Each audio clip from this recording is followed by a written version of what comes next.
When you're going through hell and everything is going against you, the easiest thing in the world to do is to start thinking negative. It's easy to go through life holding on to things that are weighing us down.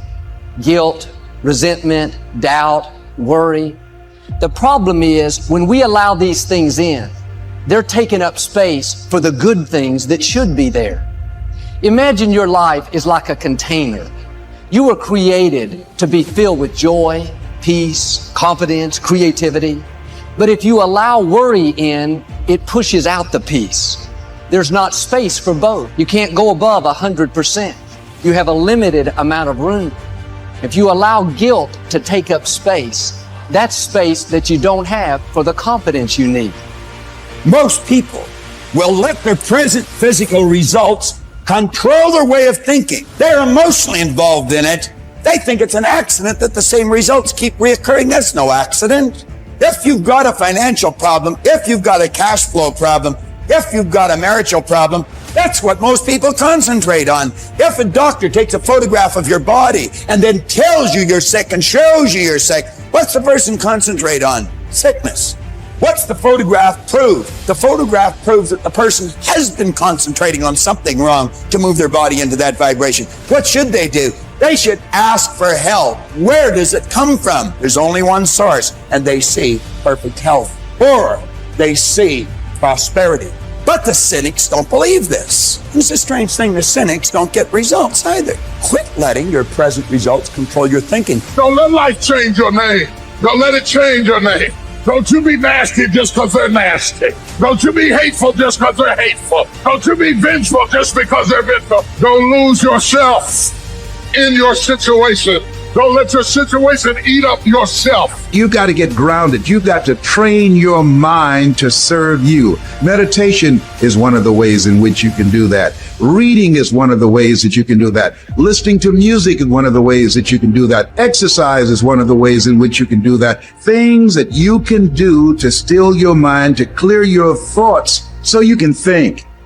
Change the way you see yourself and begin to tend to the personal details. If you trust yourself, if you believe and don't doubt in everything in you, you can do it. You can do it. When you say a situation, a person is hopeless, you're slamming the door in the face of God. There's no guarantee that because somebody is now down on their luck, they can never come back. Who can guarantee that you can't make, that you can't have your dream? All we need to do is we look at our dreams. As we get ready to hit the floor, I'm blessed and highly favored. Don't let circumstances turn you around. Don't let hard times turn you around. Whatever you're experiencing, you know that this too shall pass. That you have the ability to make it happen. Why? You got a sense of entitlement. I deserve this, and whatever I have to do, I'm willing to step up and to face life and grab it in a collar and say, give it up, because it's mine.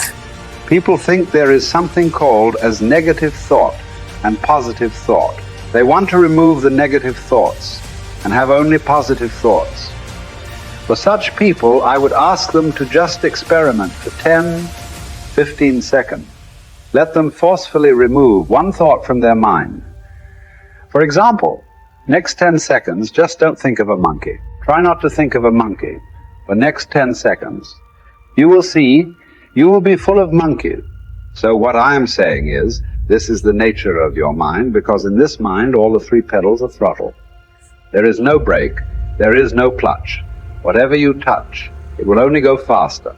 In this kind of mind, people have been taught from moral teachers and religious teachers, do not think about bad things. Well, since then, it's been a full-time job. So there is no way you can handle the mind like this. This doesn't need any great enlightenment. If you spend 2 minutes with your eyes closed, you will realize you cannot do anything forcefully with this mind. So, I want to remove negative thoughts.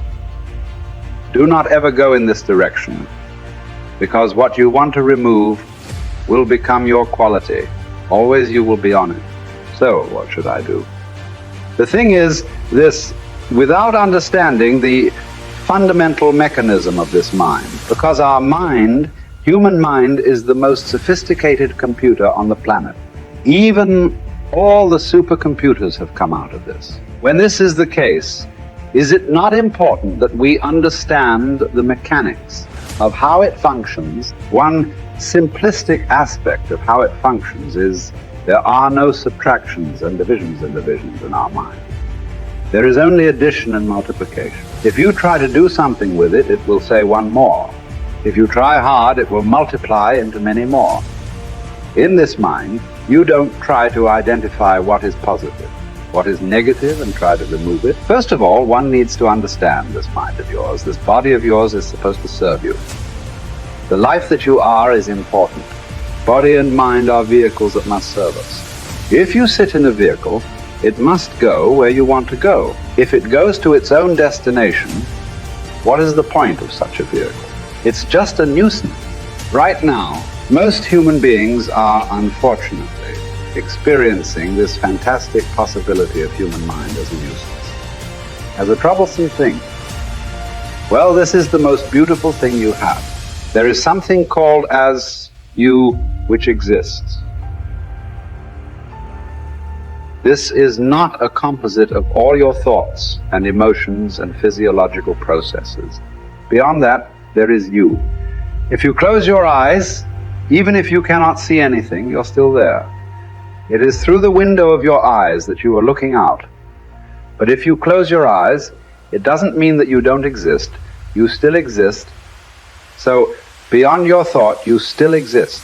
Beyond your emotion, you still exist. So that you, the life that you are, this has to come into your experience. Why is it that you're not allowing that to come into your experience, which is the most significant aspect of who you are? Who you are right now, the most significant aspect is you and me are alive right now. This is it. What I'm thinking, what you're thinking is not the important thing. We are alive right now. That is the important thing. So it is important that you focus on this fundamental sense of aliveness within you. And then you will see there is a natural distance between you and your thought process. Once there is a distance between your psychological process and your physiological process, this is the end of suffering. Because there are only two kinds of suffering that human beings go through: physical suffering and mental suffering. Once you create a little space between you and your mind, between you and your body, this is the end of suffering. This is something every human being has to experience and know, otherwise thinking, I will just remove negative thoughts and I will have positive thoughts. All the best, it's not going to work. 100% it's not going to work, because nobody can remove it. They can avoid it for some time. So when negative thoughts come, you say whatever you want, but this is just avoiding, it's not gone. The moment you stop that, it will pop back with great force. Otherwise, it will come back in your dreams. So it's very important, first of all, you need to understand your anger, your resentment, your fear, your anxieties, the negativity that you generate. Generally resentment, anger, it is always directed towards somebody. But we need to understand this is poisons that we are drinking and expecting somebody else to die. Fortunately, life doesn't work like that. If I drink poison, I die. If I drink poison, you don't die. So we need to understand this. When I say poison, today you can have yourself chemically analyzed right now. What is your blood work? What it says, 5 minutes of intense anger. Check your blood work and see. There will be lots of negative elements in it. Literally, you're poisoning yourself. So do you want to poison yourself? Definitely not. Now, the very question is coming from certain helplessness. What shall I do? Don't do anything. Just sit back and just concern yourself with something which is the life process. Maybe your heartbeat, maybe your breath, maybe just the sensation of being alive. Depending upon how sensitive or how perceptive you are, accordingly, find something. It could be a sensation in the body, it could be breath, it could be heartbeat, it could be anything, something which indicates life to you. Just pay attention to that for some time. Slowly, you will see there is a distinction between what is you and what you have gathered, which includes both your physiological and psychological possibility or mess, whatever you've made out of it. You're not bright enough. You waited too late. You should have started younger. Those are the kind of voices that we all live with. For me, our ministry was growing. We lived in a nice house we'd ever had. Driving a nice car, living from paycheck to paycheck, but making it every night. I lay down at night, I hear the voices. Those voices are the kind of voices that stop you from buying into your own life. Stop you from enjoying the good times and believing that they will last. The anxiety and the pressure and the strength that it took to get from where you were to where you are doesn't go away, so you don't really believe it's yours.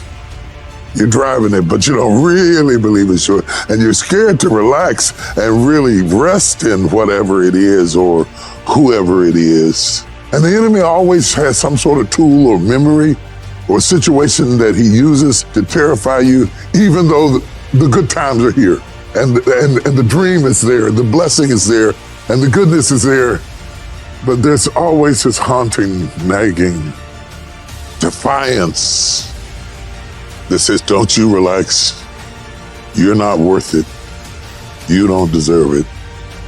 And it's not going to last.